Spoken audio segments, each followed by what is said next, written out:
the Commission of Chicago Landmarks meeting. Today is Thursday, November 5th. And let me start with a roll call for the commissioners.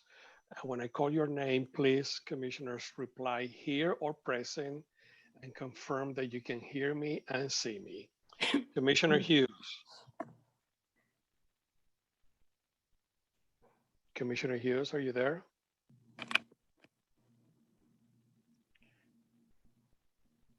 A reminder that you will need to unmute yourself. Let me go to Commissioner Cox. Here, and I can hear you. Commissioner Wong. Here, I can hear and see you. Commissioner Burns. Here, I can hear and see you. Commissioner Yekovich. Here, I can hear and see you. Commissioner Osmond. Here, and I can hear and see you. Commissioner Tolliver. Present, I can hear and see you. Commissioner Aguirre. Here, I can see you and hear you. And Commissioner Hughes again. Yes, I can hear and see you. Perfect. So we have a quorum. So let me make a comment, just an announcement, formal announcement. Earlier this year, Governor Pritzker signed Public Act 101-0640, making certain amendments to the Open Meetings Act so that we, along with other boards and commissions, can continue to host virtual meetings during this COVID-19 public health emergency, provided that certain conditions are met. One of those conditions is that I, as head of the Commission on Chicago Landmarks, determine that an in-person meeting of the Commission on Chicago Landmarks and its Permit Review Committee are not practical or prudent. I want to make sure our virtual meetings meets all the conditions of the Open Meetings Act as amended. Therefore, I'm making a determination pursuant to Section 7E2 of the Open Meetings Act that an in-person meeting of this Commission on Chicago Landmarks and its Permit Review Committee is not practical or prudent. Similarly, I'm also making a determination pursuant to Section 7E5 that because of the disaster as declared by the governor, it is unfeasible for at least one of the Commission on Chicago Landmarks commissioners or its chief administrative officer or its chief legal officer to be physically present at the meeting for either meeting. Pursuant to a resolution adopted by the Commission on Chicago Landmarks on June 4th, 2020, regarding the chairman's emergency rulemaking powers, I issued emergency rules governing the conduct of remote public commission meetings and provisions for remote public participation. This was effective June 23rd, 2020, in response to the COVID-19 emergency. These rules were posted on the Commission's website. In line with these emergency rules, today's regular Commission meeting is a virtual meeting being simulcast to the general public via live stream. Commission meetings have been held virtually since May of this year. Meetings are structured to minimize the chances for technical difficulties.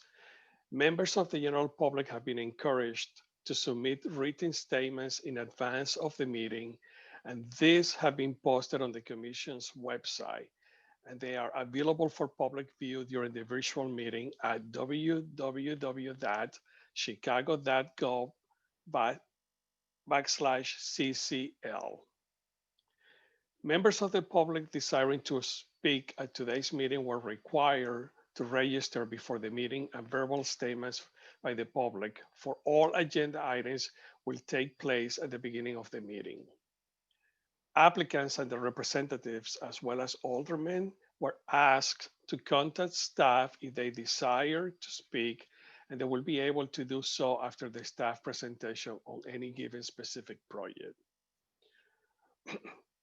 2 members of the general public have signed up to speak and were provided instructions regarding how to do so. I would like to call upon those people now. Both these people have signed up to speak on agenda item number 2, the final landmark destination for the Emmett Till House. Please limit your comments to 3 minutes. First person is Mary Lou Seidel. Mary Lou. Great. Can you hear me okay? Yes, we can hear you. Great. I'm Mary Lou Seidel, the Director of Community Engagement with Preservation Chicago. I came across a letter to the editor that was in a September issue of Crane Chicago Business by Lamal McMorris, who grew up in Woodlawn. And I just want to read a little bit because it sort of sums up the beauty of the Emmett Till and Mamie Till Mobley House designation. Emmett's home is a lasting physical symbol of his life and legacy. His home should become a place of pilgrimage and reflection because Emmett Till's martyrdom must never be forgotten. Emmett was prominently brought back into the public eye this summer by John Lewis's last words. Emmett Till was my George Floyd. He was my Rayshard Brooks, Sandra Bland, and Breonna Taylor. He was 14 when he was killed, and I was only 15 years old at the time. I will never, ever forget the moment when it became so clear that he could easily have been me. John Lewis was reflecting on his summer's unprecedented global protest for racial justice and connecting it back to the start of his own activism, being inspired to action by the cruel injustice inflicted on Emmett Till and his family. Furthermore, as our nation begins to recognize the pervasive effects of systemic racism and the economic disenfranchisement of Black Americans, we should also commit to restoring and preserving the neighborhood of Woodlawn itself. To move forward, we must first honor and learn from the past. A good first step is to follow in John Lewis's footsteps, continue to honor the legacy of Emmett Till, and grant his childhood home in Woodlawn landmark status. Thank you all for your consideration and for your time on this. Thank you, Mary Lou. Very nice editorial. Can we hear from Mr. Miller?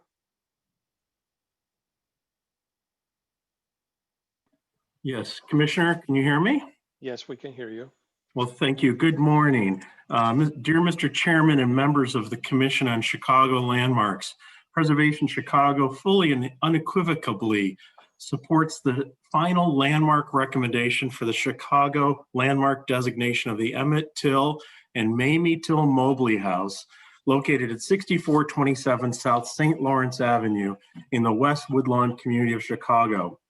We're extremely proud to have assisted in the preparation of research and documents for the Chicago landmark designation and to bring attention to this home, which has been a site of pilgrimage to so many. We are hopeful that the recognition of this important site will be a further reminder of its history and link to the Till family, the tragic story of Emmett Till, a 14-year-old child caught in a nightmare of events in Mississippi, and remembering the courage of his mother, Mamie Till Mobley, to never forget, and her efforts to share with the world the brutal injustices of our society and to work towards a better nation and equality for all people. We, along with members of the Till family, Alderwoman Taylor, members of the West Woodlawn, Hyde Park, and Preservation community, along with new owner, Blacks and Greens, and Naomi Davis, all support the designation of this home belonging to Emmett Till, Mamie Till Mobley, and their family, and noting its important history and link to the national civil rights movement. We are also inspired by this landmark designation and the proposed vision and plans of the new owner for this building to further ensure its preservation and its story well into the future. We are hoping that the Adopt the Landmark program and other incentives may be applied to help preserve this important building and site. We are also hopeful that other sites of cultural and architectural and historical importance in character in the Woodlawn and West Woodlawn neighborhoods can be preserved. These include the two cornerstone buildings of great importance, the Washington Park National Bank building and the Washington Park Substation building, the latter being at 61st and Prairie, and the first one being at 6300 South Cottage Grove. We think these are important buildings and cornerstones of the community that should be restored and protected. They are currently in a state of disrepair and in danger of demolition. And we want to encourage the city to support this. So we thank you for this consideration of the Emmett and Till Mamie Till Mobley House as a landmark. We also want to recognize the long-term work and commitment of Deputy Commissioner Eleanor Gorski, who's been an advocate for landmarks and landmark districts for more than 25 years in Chicago. We wish her well and thank her for her service and dedication to historic preservation and landmarks at our city. And we wish her all the best from our board of directors and staff at Preservation Chicago. Thank you, Eleanor. Thank you, Ward. And we'll talk about Eleanor a little bit later during the meeting. You also sign up for item number 3, the final landmark designation of the Illinois Bell Building. Could you proceed on that, please? Sure. Commissioners, again, for the record, Ward Miller, Executive Director of Preservation Chicago. We find this mid-century modern building known as the Illinois Bell Building as an important component of mid-century modern architecture in our city and specifically in the Loop area.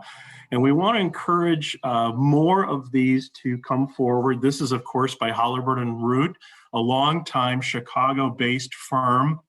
And it really does tell that history of communications and telephone service and other components that are part of our everyday realm in this day and age.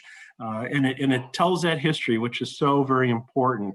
But we also want to encourage the city and the Department of Planning and Development and the Landmarks Division to look at numerous mid-century buildings of great note in and around the Loop and also throughout our city, and looking at buildings on Riverside Plaza, the old Hartford Insurance Building on Wacker Drive of 1961, also by Halliburton and Root, and other structures, including the James R. Thompson Center at Clark and Randolph, and even such buildings as the Lakeside Center at McCormick Place by Murphy Yan, C.F. Murphy, and a young Helmut Yan and a Gene Summers. These are all really magnificent buildings that were cutting edge and the top of their game.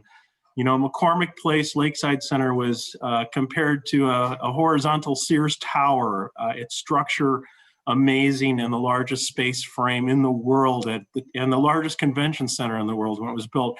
So we want to encourage more of these landmark designations and encourage the city to outreach on these fronts and to encourage protections of these really, really, really important and seminal buildings by the best of the best in the world. Thank you. Thank you, Ward. That's it for all the members of the general public who sign up to speak for the commission meeting. We will now go through the regular agenda. And the first item on the agenda is the approval of the minutes of the previous meeting of October 1st. The minutes were circulated to the commissioners, and if there are no changes, I will entertain a motion to approve. Please remember that you need to state your name when you vote. I will call the names to confirm who's voting yes, no, or abstain. So do I have a motion to approve the minutes? So So moved. moved. Moved by Commissioner Tolliver and seconded by Commissioner Hughes. Commissioner Cox.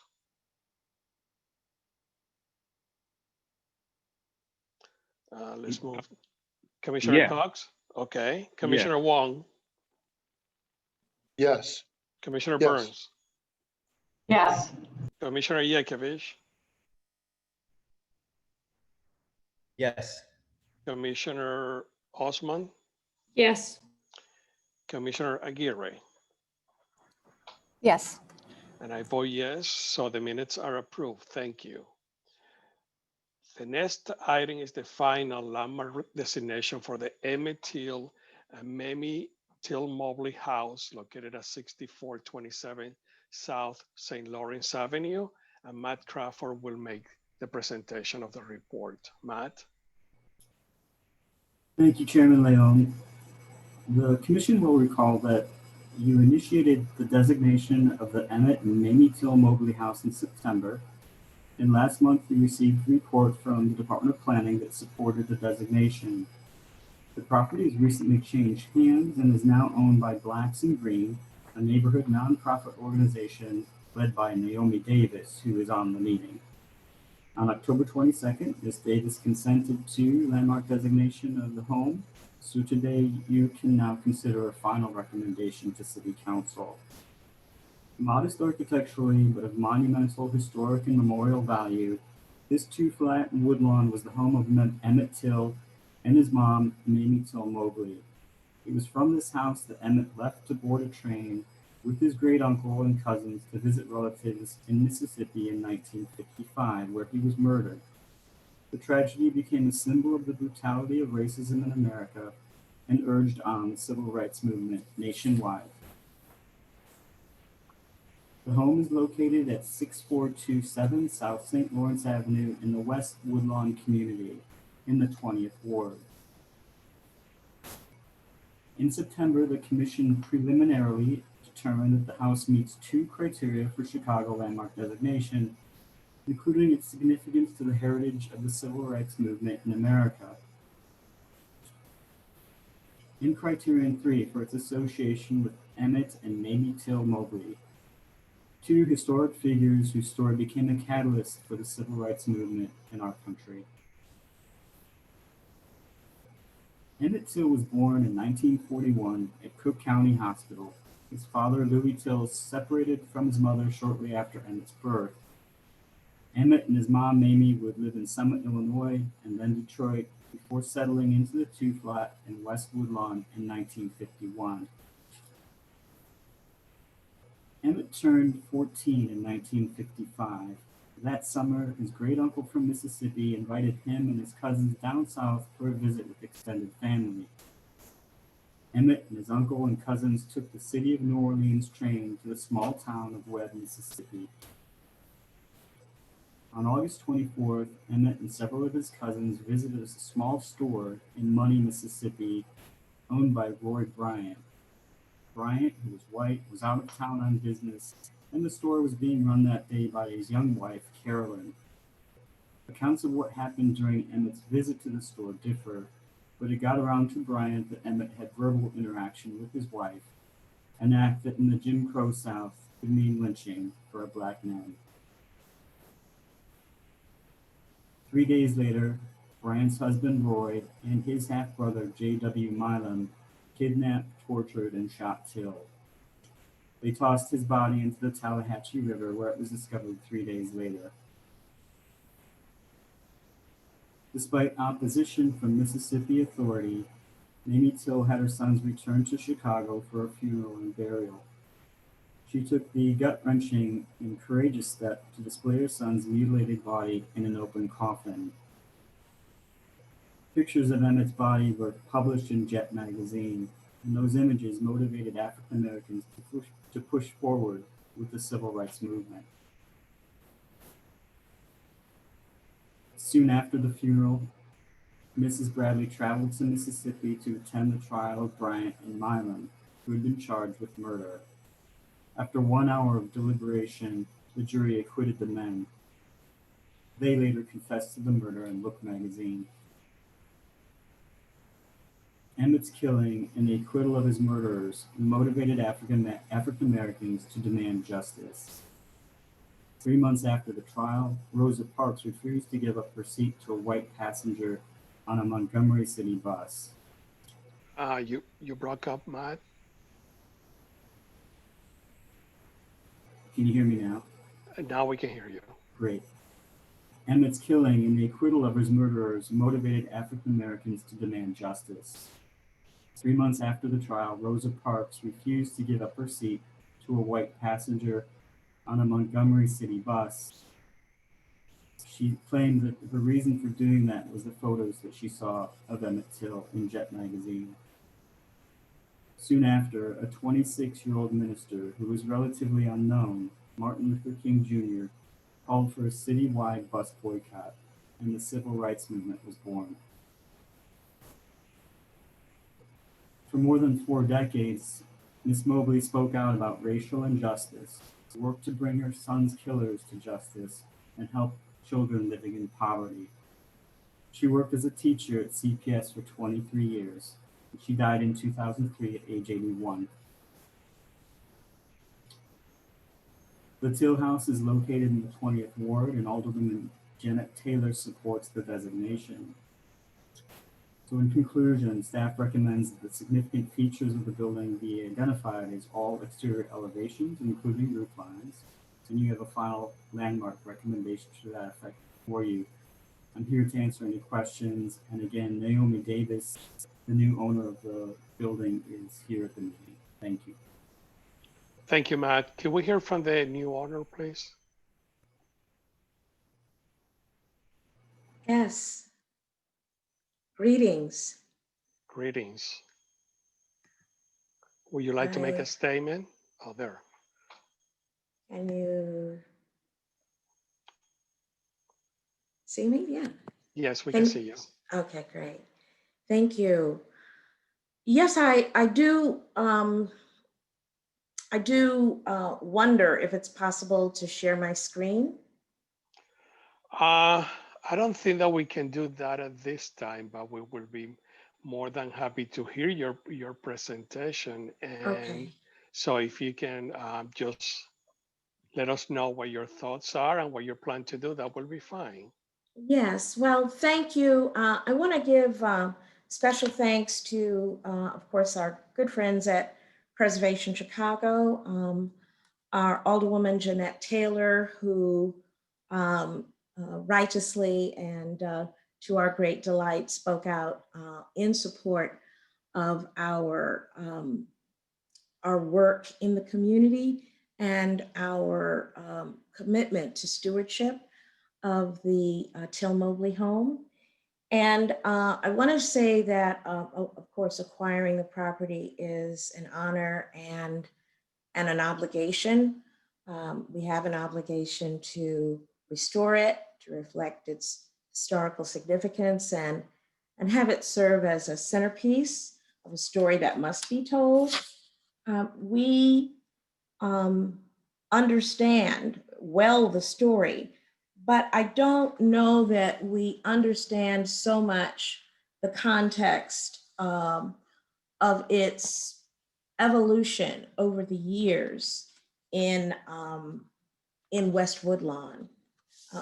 Blacks and Green is moved deeply spiritually by the opportunity to highlight the story of the Great Migration. As we in our family and in our neighborhood here in West Woodlawn are children of the Great Migration. I was born the day before Emmett Till was murdered. I am, as many people will recall from introductions, I often say I'm Naomi Davis, and I come from white gloves and mud, the proud granddaughter of Mississippi sharecroppers who, like 7 million others, voted with their feet and came up south, as we call it, for freedom and economic opportunity. And in that context, the story becomes much more deeply personal for me as the leader of Blacks and Green. My mom was born 13 miles from Money, Mississippi, in Mitter City. And while we understand the story of the torture and the murder and the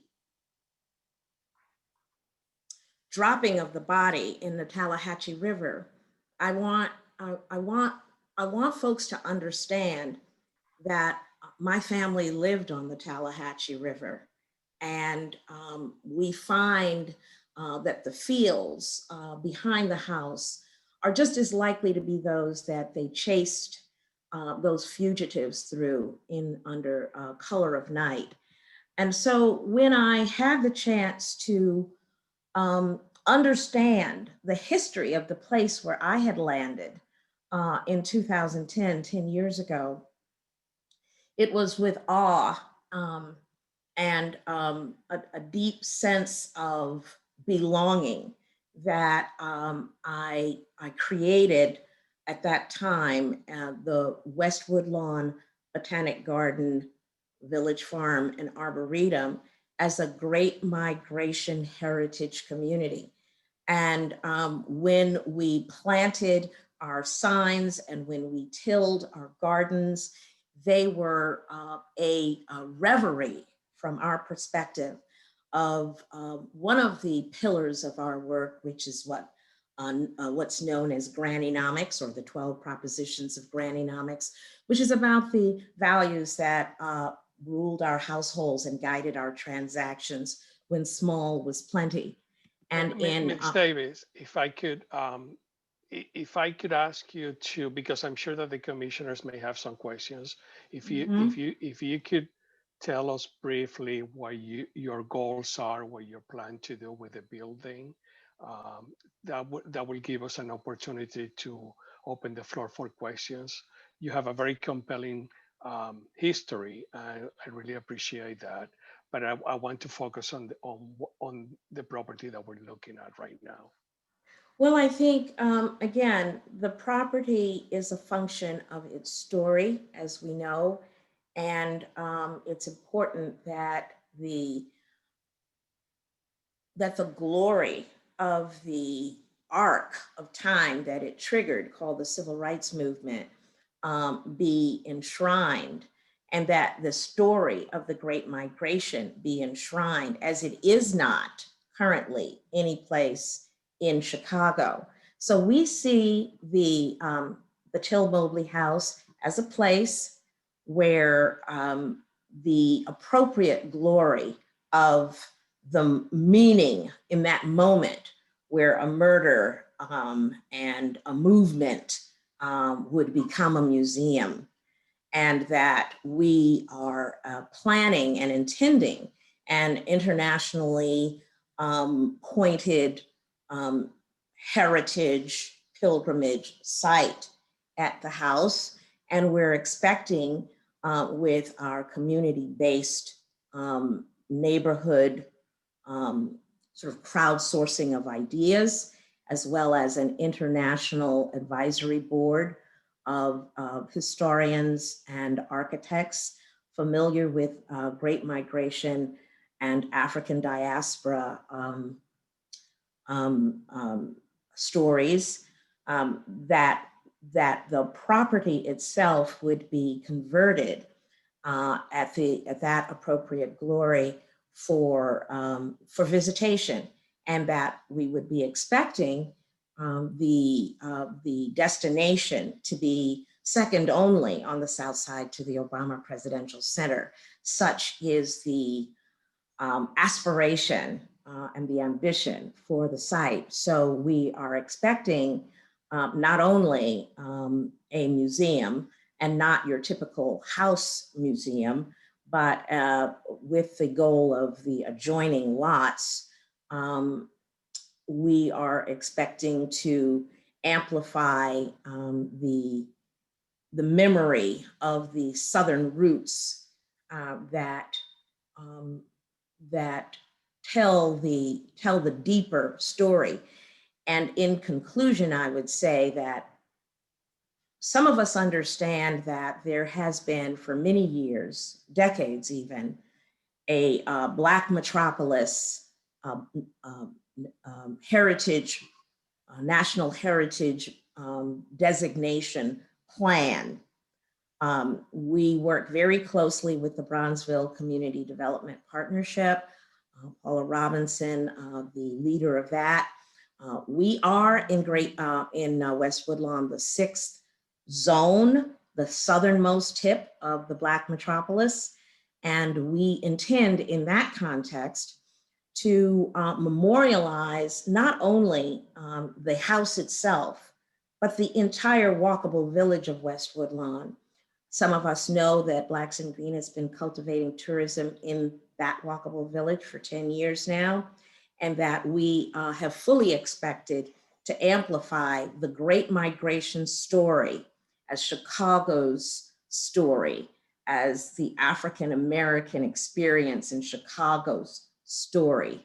And so what you can expect to see is our continued work in identifying not only the Till House as a great and important site, but of course the surrounding sites of luminaries and important people who were from our community, who helped to change things for the better in really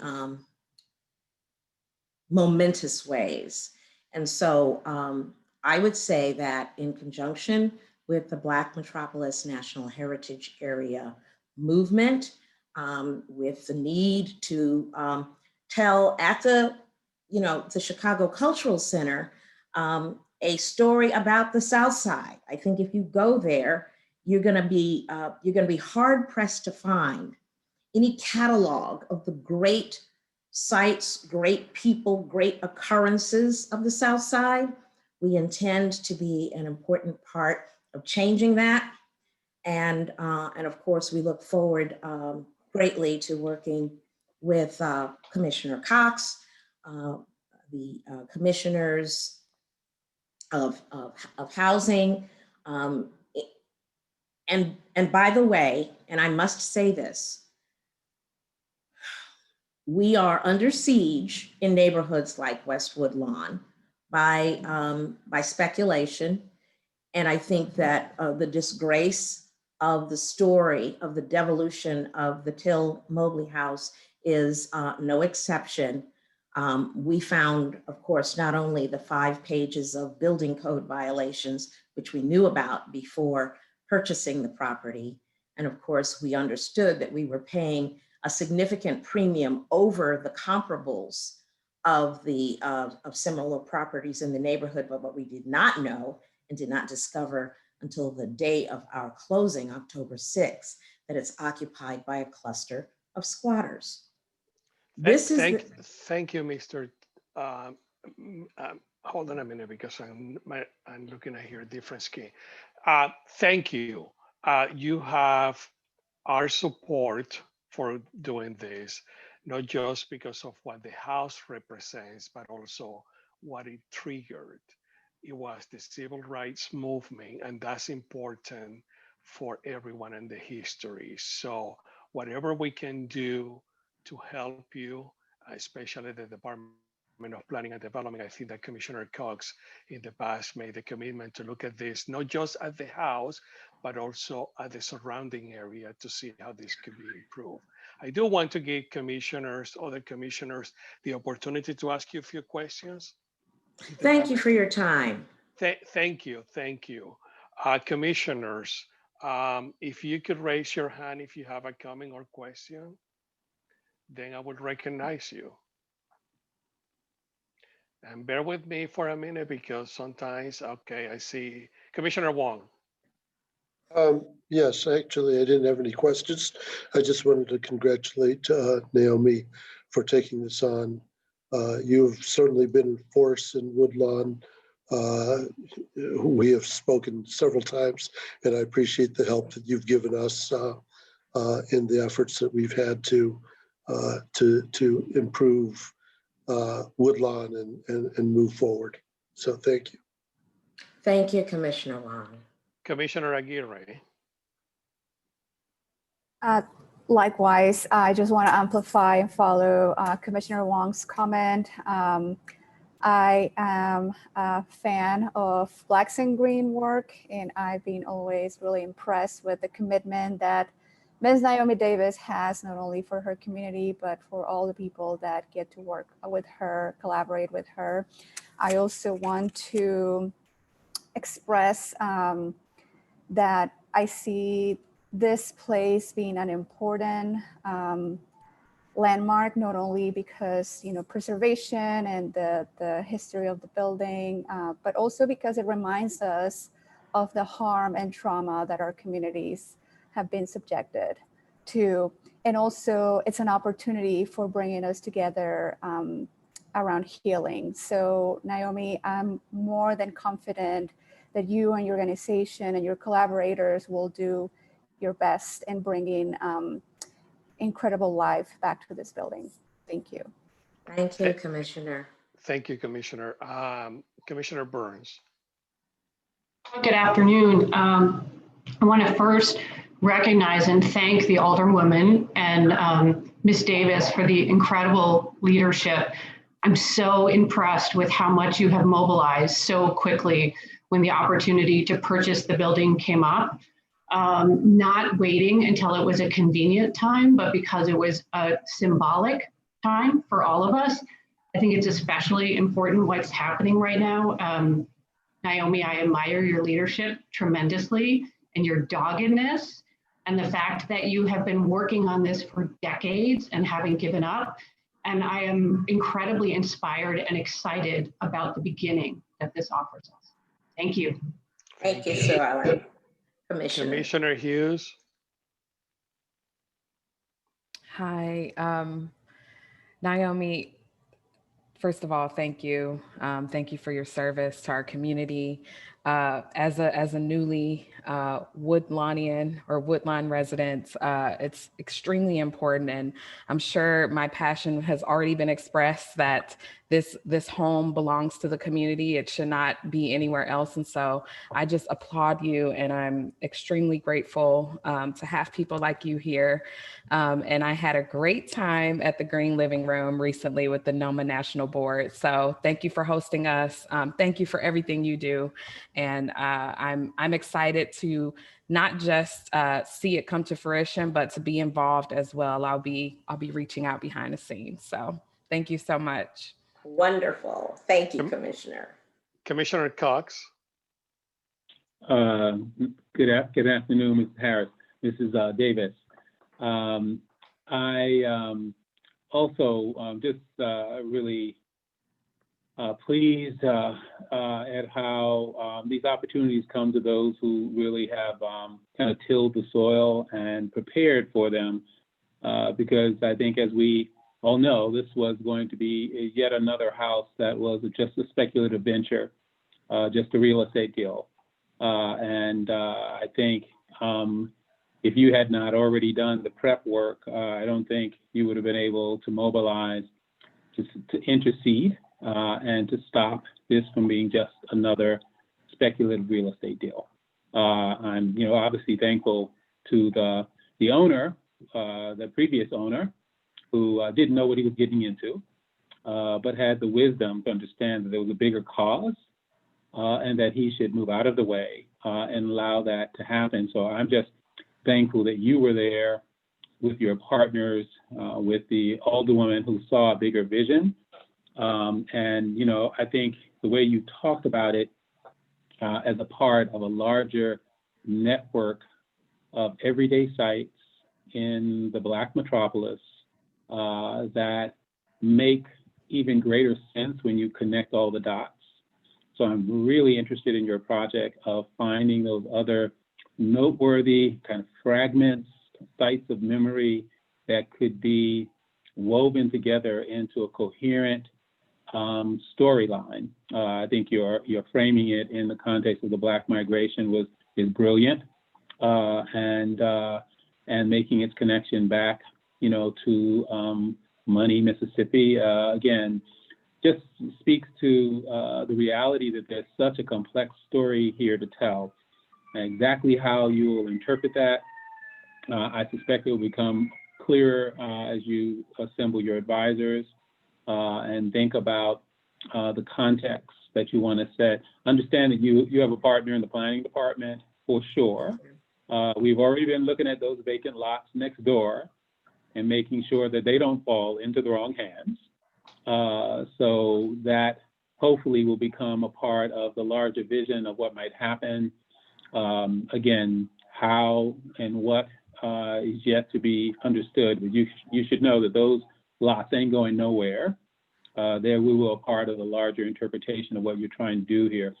So, we can always talk afterwards about, the resources that you'll need. And, I suspect that there are foundation partners who will be deeply interested in the work that you're trying to do. And just thank you for stepping forward. I could not think of a better outcome for this home and this important site of memory.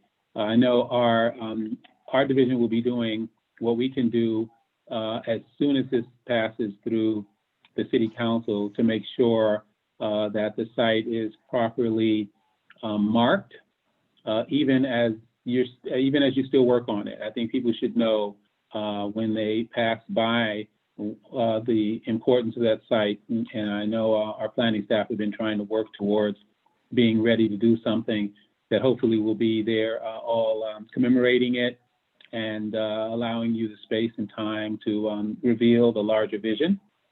So I look forward to it. Again, thank you for your stewardship. Thank you, Commissioner. And to note that we do have application to the county for the adjoining lot and application to the city for the lot in the middle. The third lot is privately owned at this time, and we're working on what would be a good offer for that property as well. That's great. Thank you. Thank you. Before I call on Commissioner Tolliver and Osmond, let me ask tech support that if the older woman is present as an attendee, she should be promoted to panelist in case that she wants to testify. In the meantime, let me call Reverend Tolliver. Good afternoon. I would like to congratulate Naomi on the enthusiastic work she undertook to bring this project to fruition. Naomi and I serve on another board together, and whatever she's involved in, she brings that same level of passion that our chairman here had to very politically correct temper her enthusiasm so we could get to this point. But that's Naomi. We all know that we have to do whatever meeting. No, please do not take any offense. None taken, none taken. You wouldn't be the first. One caution I would say, not to you, Naomi. We appreciate the Preservation Chicago's support, but I think it's important to delink their support for this project from another project which they're not enthusiastic about. That's the bank project. This is a project in its own. And in this case, they lauded Lamel McMorris for supporting you, but Lamel McMorris is also the co-developer on the bank site. So there's an irony there. And that's a whole story in itself. So it's important to focus on the specific issue that's before us, so it doesn't get clouded in the debate about some other subject for another day. So congratulations. Thank you so much, Commissioner Tolliver. Commissioner Osmond. I just want to echo, Naomi, your incredible enthusiasm, your dedication to the neighborhood. It's just outstanding. And anything that we can help with at the Chicago Architecture Center, we're there to help you. So thank you for doing this. Thank you. We'll be calling on you. Thank you. Is the older woman present here? No, Chairman, all the aldermen are in that budget hearing. All right. Oh, thank you. So when I started the meeting, I called you Miss Davis. I feel like now I know you, so everybody calls you Naomi. So thank you. Thank you for doing this. Bless you. I think as Commissioner Cox said, the department would work closely with you to make sure that this is not just preserving the house, but preserving the community. Whatever the city could do in that effort, that would be great. And of course, as you can gather from everybody's comments, you have our support. So congratulations and thank you for doing this. Thank you. Bless you all. Thank you. Thank you. Are there any other comments or questions from the commissioners? I don't see anybody raising their hands. So if there are no other questions, I would like to request a motion to adopt the final landmark recommendation to Emmett Till and Mamie Till Mobley House. Do I have a motion? So moved. Thank you, Commissioner Hughes. Second. Seconded by Commissioner Tolliver, and let me do the roll call. Commissioner Cox. Yes. Commissioner Wong. Aye. Commissioner Burns. Resounding yes. All right. Commissioner Yekovich. Absolutely, yes. Commissioner Osmond. Yes. And Commissioner Aguirre. Yes. All right, and I vote yes. Thank you and congratulations, and we look forward to hear an update in sometime in 2021, maybe we'll have an in-person meeting where we can hear your presentation, an update about what you have done. Thank you again. My great pleasure. Bless you all. Thanks. Bye-bye. Oh, actually, if Deanna, if you can eventually put the presentation on the website for the Landmarks Division, that Naomi was going to present, that would be good. So if you could do that, Deanna. Yes, thank you. Next item is the final landmark destination for the Illinois Bell Building located at 225 West Randall Street. And Daniel Kleiber will make the presentation. Daniel? Good afternoon. Can you hear me okay? Yes. Great. Thank you. Thank you, Chairman Leon. I'm here today with a final recommendation for the landmark designation of the Illinois Bell Building located at 225 West Randolph Street. To help orient us again with this project, the subject building is located at the southeast corner of West Randolph Street and North Franklin Street in the 42nd Ward and near the center of the Loop community area, just west of City Hall. At the September 2020 meeting, the Commission found that the Illinois Bell Building met 3 criteria for Chicago landmark designation, including criterion 1 for heritage. Constructed in 1966, the Bell Building is a representation of the reinvestment in downtown Chicago, the Loop area in particular, by corporations in the 1960s. In contrast to many other American cities, Chicago saw a significant increase in downtown development by private entities during this time period. In addition, the Illinois Bell Company was a major employer in Chicago and Illinois as a whole. At its zenith in the early 1970s, the company employed roughly 36,000 people in the Chicago area alone and made important contributions to the advancement of technology in the telephone industry. For example, Chicago was one of the first major cities to have telephones just 1 year after Alexander Graham Bell's invention. Moreover, Illinois Bell's research and development arm was critical in developing systems that are still used today, such as call waiting, speed calling, call forwarding, and three-way calling. The Commission also found that the building meets criterion 4 for exemplary architecture. The Illinois Bell Building is one of very few known examples of new formalism as applied to a skyscraper in Chicago. In addition, there are no known Chicago landmarks that exhibit the new formalist style. The marble and granite facade materials are unique and key elements of the new formalist style, which embrace the use of rich building materials as part of the nod to classical architecture. The Illinois Bell Building is distinguished from other new formalist examples by its strong vertical columns, projecting level roof slab, and cantilevered first-story colonnade, which creates a street-level plaza. The Commission also found that the building meets criterion 5 for its association with an important architect. The building was designed by one of Chicago's oldest and most influential architecture firms, Holabird and Root, previously Holabird and Roche. Under its original partners, William Holabird and Martin Roche, this important architectural firm is associated with the development and refinement of the Chicago style, a significant development in the history of world architecture. John Holabird and John Wellborn Root Jr., second-generation partners of the firm, are significant for their sophisticated and intricately planned buildings, whether classical revival designs such as the Palmer House or Art Deco skyscrapers such as the Chicago Board of Trade and Palmolive Building. At the time the firm designed the Illinois Bell Building, Holabird and Root was in the process of redefining itself as an innovative powerhouse a generation after designing some of Chicago's most groundbreaking buildings. In 1974, the firm received Chicago's highest architectural honor for the designation of an Illinois Bell Building located in Northbrook, Illinois. In addition to the landmark criteria just discussed, the Commission found that the building also meets the separate integrity criterion. The building's exterior possesses a significant degree of its historic design integrity. Changes to the Bell Building are limited.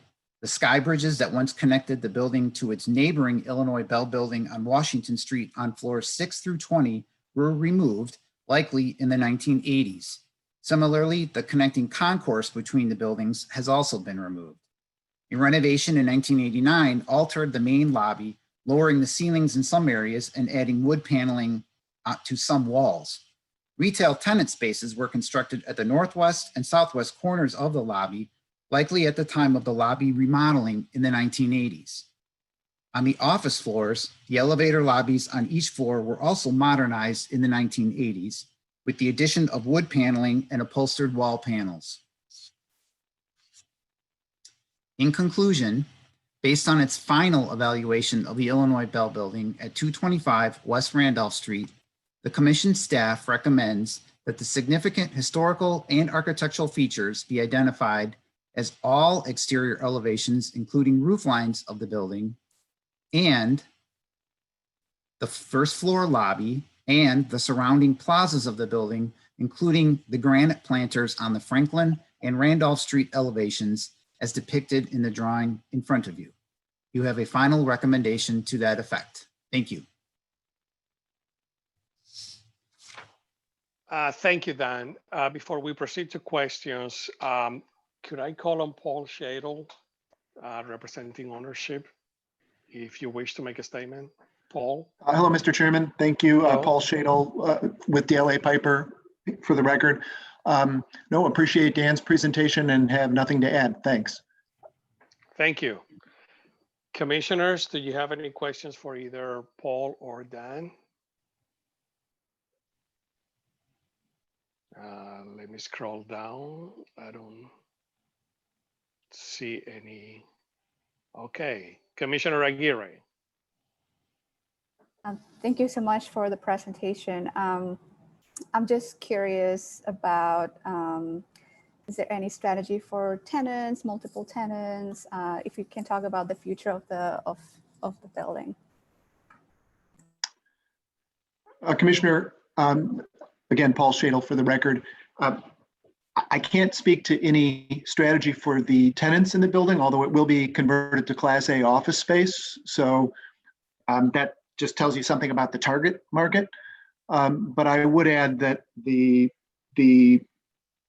our client intends to fully redevelop the building pursuant to the plans that have already been before your permit review committee, and subject to, of course, getting the city council's recommendation for the Class L, which is what makes the project possible. But there is a plan to do a full-scale rehabilitation of the building and then to market it as Class A office space. Paul, when will the construction start? With me today is someone from the developer, Brian Brodeur. And I will just note that the last time we appeared before you, we were intending, assuming again that the Class L goes as we hope it will, that the spring of next year would be the time to commence. But I would ask Brian to speak to that if there's something I'm missing. No, Paul, this is Brian Brodeur, and I echo that. I'm sorry, Brian, if you could give your name for the record. Oh, sorry, Brian Brodeur for the Yawning Group. We plan to commence construction after closing sometime early next year. So truly depends on closing and then approval of permits, et cetera. Thank you. When you say closing, is this building being sold or closing of the loan? Again, Commissioner, it's Paul Shadle for the record. The property is under contract to be purchased. That purchase is contingent upon obtaining the city council's approval of the Class L. If that happens, then as Brian just noted, we would close on the purchase and proceed with construction of the rehab project. Well, let me ask Brian this. So I'm assuming the financing is in place for the acquisition and the rehab? Once again, this is Brian Brodeur from the Yawning Group. We are undergoing final negotiations for our financing right now, so it is underway. We expect to close that early in the new year once closing the building is complete. Okay, thank you. Commissioners, do you have any other questions? Comments? Okay. So there be no other questions or comments. I would like to request a motion to adopt the final landmark recommendation to City Council for the Illinois Bell Building. Do I have a motion? So moved, Ernie. Moved by Commissioner Wong. Do I have a second? Seconder, Seconded by Cox. Seconded by Commissioner Cox. So let me do the roll call. Commissioner Hughes, Yes. Commissioner Burns, Yes. Commissioner Yekovich, Yes. Commissioner Osmond, yes. Commissioner Tolliver, Yes. Commissioner Aguirre, Yes. and I, as chairman, vote yes. Congratulations. And the motion carries. Thank you. Thank you. Let's move to the next item, which is the Permit Review Committee reports. The report on project review at the October 1st, 2020 by the Permit Review Committee meeting, and Commissioner Wong will make the presentation. Commissioner. Thank you, Mr. Chairman. The Permit Review Committee reviewed 7 projects at its October 1st, 2020 meeting. 6 projects were approved with conditions and 1 project was approved as submitted. The report summarizing the scope of the proposed projects and the committee's decisions were included in your packets. This report is for your information and for the record. Thank you. Thank you. Let me call on Larry from the Department of Planning to make a presentation on the report on permit decisions by the commission staff for the month of October. Thank you, Mr. Chairman. For the month of October, staff reviewed 185 permit applications. 2 of these applications relate to projects reviewed by the Permit Review Committee. A total of 205 reviews were performed by staff, and the average number of days to issue the approval or corrections was 3 days. Staff also reviewed 28 sign applications during that time. Thank you. Commissioners, do you have any questions for Larry? There be none. Let's move to the announcements. The 2020 Preservation Excellence Award virtual ceremony will take place on Tuesday, November 17, 2020, 3 to 4 p.m. For everybody, the online check-in is at 2:30. And in order to get more information about that, please go to chicago.gov, that's gov/CCL for a link to the live stream of the event. The second announcement, Commissioner Wong. Mr. Chairman, I just wanted to also add, commissioners, you were sent an email by Emily to request that you participate in those excellence awards. If you could respond, we truly appreciate that. Thank you. Yes, please. Any questions about this from any commissioner? Can this be our response here? What do we need to do? I don't know, Deanna, because I'm assuming that there will be a link for you to log in. Is that the plan, Deanna? Hello, commissioners. Yeah, we're planning. There will obviously be a link. You will receive all of that information, and we are preparing the presentation and would like to have your participation as part of the presentation. And we can certainly provide more information and discuss this after the meeting. Thank you. Thank you. The second announcement is about a living human landmark who, for the past 24 years, the first Deputy Commissioner, Eleanor Gorky, has worked for the Department of Planning and Development, and she is leaving the department. She began as an architect in the Historic Preservation Division, reviewing permits and creating some of the earliest staff analysis and presentations for the Permit Review Committee, which have become standard practice for the Commission now. In 2002, Eleanor was one of the 5 architects from across the United States chosen for the annual Rome Prize competition in historic preservation and conservation.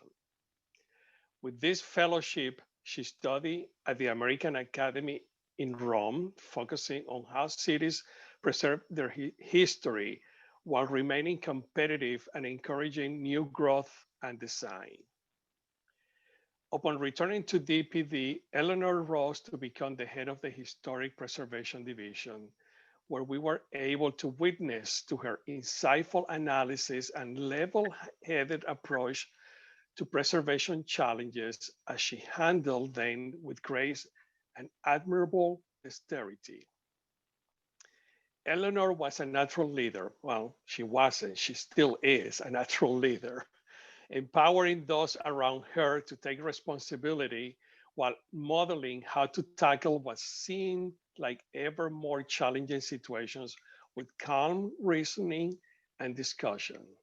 There's actually a picture in today's paper, I don't know whether it's the Sun-Times or the Tribune, where Commissioner Cox and Eleanor are in that picture, and Eleanor looked very calm. This was during the budget hearing. So that is Eleanor. It's a practice face over 24 years, right? Okay. I looked at the picture and I said, that's her. So the previous DPD commissioner, David Riffman, tapped Eleanor to serve as deputy commissioner over design and planning. In this role, she oversaw the creation and rollout the Neighborhood Opportunity Bonus Fund, the Fulton Randolph Market Innovation District Plan, the North Branch Framework Plan, the continued industrial modernization plans for all 26 of Chicago's industrial corridors, and try as she might to get away from what she had become in historic preservation. She continued to oversee the 5-year rehabilitation plan for Ridley Field. I do remember Ridley Field very fondly. I remember Prentice Women's Hall, Prentice Women's Hospital. Under Commissioner Cox, Eleanor has served as first deputy commissioner, nimbly shifting to support the new priorities of Mayor Lightfoot Invest Southwest and other initiatives during the past year. Municipal historic preservation, planning and design in Chicago will feel her loss acutely, but after 24 years with DPD, Eleanor is continuing her growth in the fields of architecture and planning by accepting the position of Director of Planning and Design at the University of Illinois. We want to extend our best wishes and express our sincerest thanks for all that you have done, for almost a quarter century. That doesn't sound proper. Let's say 24 years versus talking about centuries. Thank you. To further the cause of historic preservation in Chicago. Eleanor, I've been the chairman for 11 years now, and I always counted on your guidance on how to deal with different situations. As I said, I remember distinctively how involved and all the guidance that you provided with in the destination of Ridley Field, the improvements of Ridley Field, and Prentice Women's Hospital's demolition. But there were so many other transactions that you were so helpful and so committed to the preservation of landmarks in the city and to improve the design of buildings. That's why at the beginning, I call you a living human landmark. Thank you. Thank you. I know that you're not going that far, and I know that we can reach out to you if we have any questions or concerns of comments to provide us with your best advice. Thank you so much. We will miss you tremendously, but I know how to reach you. You will not be going too far. No, and I have to thank you. That was lovely. And there were things in there that I even forgotten. So thank you to staff to remembering all that. But I have to tell you that I'm so thrilled that Commissioner Cox has come to Chicago. He has been the most devoted commissioner that I've worked under when it comes to landmarks. So I feel like this is a terrific transition. You have a champion at the highest levels. And of course, if I can help, Commissioner can reach me, you all can reach me. And it was my honor to work with you for all these years. Thank you. Thank you. Commissioner Wong? Yeah, I just wanted to mention, Eleanor, thank you so much for everything you've done. When I joined the commission in 2007, eyes wide open, I had no idea what I was doing or what I was getting myself into. And without your leadership and your guidance and your help with everything that has gone on, it's truly, made me a better commissioner, but also really opened my eyes to what Chicago can and will be. So I really appreciate it. Thank you so much for everything that you've done. And as my new client, I'm only working under budgets. Okay, so don't be too hard on me. So Ernie, your experience with Eleanor and my experience are very similar. We always counted on her. Thank you. Commissioner Hughes. Oh my gosh, I just laughed so hard at that. But I'll make this very brief, but my memory of Eleanor was, a couple. Running into a roast. But there was a women's leadership, summit and Eleanor was the interim DPD director or commissioner at the time. And everyone was picking her brain at the end with questions. And I was like, I have a question. It was like, Eleanor, you're so great. What's your aspirations? What are your dreams? What's your ideal situation? And I was like, I have a question.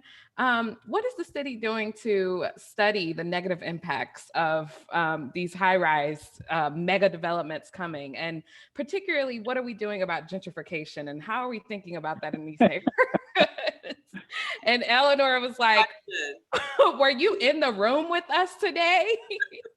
And I was like, no, but I would love to be. So thank you so much, Eleanor, for your service and just having you for this long and over the years. And your contributions have been extremely invaluable. And I'm honored to have met you and to have worked on this commission and for the city as well. And I look forward to following you and staying in touch in the future. And you do know that's when you came on our radar to become a commissioner, right? Speaking up at that meeting. When people ask that to this day, I'm like, I'm almost certain, but I'm not certain. So, but yeah, thank you so much. Thank you. And for all of you who serve, it's so important. Commissioner Cox. You know what? Tricia, I want to go last. Okay. I'll defer. All right. Commissioner Osmond. Well, I've known Eleanor for the 23 years that I've been at the CAC. She has been the important part. It's just a phenomenal partner, just an amazing, energetic, and has just done so much transformational work for the city. And I feel a real loss. Like when I heard that today, I was just like, oh my goodness, what are we going to do without Eleanor? So big shoes to fill, Maurice, with who's going to replace her. But you've just done a phenomenal job, and we're going to miss you. Thank you, Lynn. Commissioner Tolliver. Yes, I'm not speaking as a commissioner, but I'm speaking as an multifamily affordable housing developer who had interactions with Eleanor. And no matter how busy she was, first of all, she always had a smile. But secondly, she was always very responsive to whatever issues I brought before her. She opened doors to have meetings around those issues or my aspirations as a developer. And I really felt that I had a partner there in what I was trying to do in Washington Park. So my best wishes for the future. Thank you. Commissioner Aguirre. Hi, Eleanor. As someone that is incredibly passionate about public service, community service, I just want to thank you. 24 years, it's not, not everyone. But also I'm incredibly excited for, what this new adventure at UIC. I think, your experience in public sector and now institutional, I think it's just a really exciting, full of new possibilities. So thank you for your service and look forward to connecting with you and whatever you are endeavors are in at University of UIC. Yeah, let's keep in touch. Thank you. Now let's go back to Commissioner Cox. Oh, well, happy to. You were in the picture this morning too. So you probably can imagine for me what a privilege it was to serve alongside Eleanor, kind of the wise sage on the side. And, I admire people in our discipline. She's an architect. And it's very unusual to find architects who have really stayed true to their core to serve in public interest. So she's a model. She's not just a model for Chicago, she's a model nationally for how you can have an extraordinary career serving in the public interest. And so I look at all of the places of the city that she's helped to preserve, that she's catalyzed, that we celebrate today. And it must feel really good to walk down the streets of Chicago and know that you are responsible for shepherding the beauty of the city. It's just been amazing to have someone for a year to help me as I transition to Chicago and the incredible minefield that Chicago politics is, and how politically charged preservation is in this city. So I can assure you we've had many late night conversations, strategies about how to advance this work. And we would all be so lucky to leave a mark on the city the way Eleanor has. And so this commission will probably be calling on her often. The good thing is she's staying put in Chicago. Will be a resource to us and will continue to shape the city. So just thank you, Eleanor. It's just been a fantastic year, and I've enjoyed getting to know your leadership style, your thought leadership nationally, and so. What is it? The chair said you're a living monument. You're a living landmark. We have to figure out how to make that permanent. I like that. Yes. That was the best that I could think of. Oh my goodness. So Eleanor, thank you everybody for the comments. Eleanor, usually when somebody from the city leaves, goes to another job, there's a big celebration. So after the pandemic, we'll all have to get and have a drink on your honor. Whether that happens at the beginning of next year or in 2021 at the end, we owe you that. Thank you so much for all your work, all your guidance. And sad that you're leaving. You're going to leave landmarks. But I'm thrilled for you. I know that this is a great opportunity for you, and I sincerely wish you the best. Thank you very much. A round of applause for Eleanor. Thank you. Thank you. Any final comments, Eleanor? I'll just say that there are some buildings that could be landmarked at UIC. We've already started talking about it. Well, now you have the power to work with us to do that. You know, we always require the consent of the owner. That's right. So there is some preservation that needs to happen. We've already started talking about it. Oh, good. I'll be in touch. All right. There being no further business, I would like to request a motion to adjourn. So moved. That was Commissioner Tolliver. Do I have a second? Second. Okay. Second by Commissioner Aguirre. All those in favor, please say aye. Aye. Aye. Aye. All right, and we're adjourned. Thank We're you taking and a good five- luck, Eleanor. Thank you. Thank you. We're taking a 5-minute break and we'll be back with the Permit Review Committee.